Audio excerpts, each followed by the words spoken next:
Now let's move to the third classification that distinguishes between variable and fixed.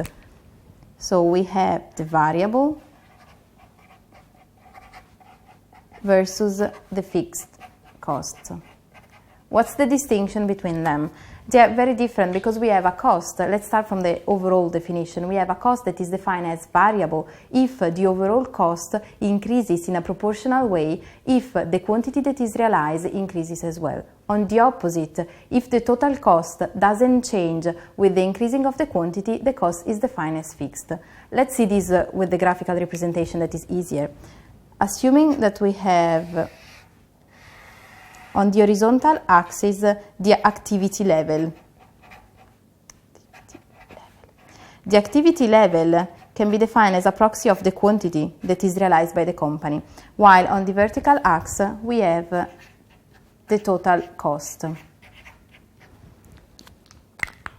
The variable cost is defined as the cost that increases in a proportional way with the increases of the activity level. So basically the shape of the variable cost is the following.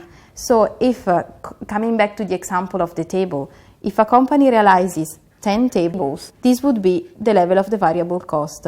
If the number of tables realized would become 20, then the overall total cost will increase, and so on with the remaining. The higher the activity level of the company, the higher the overall total variable cost.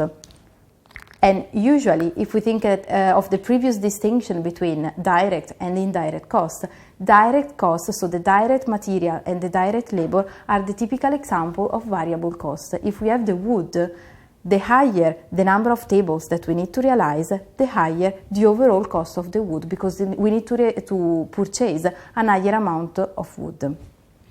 Now let's move to the second classification, which is the fixed cost.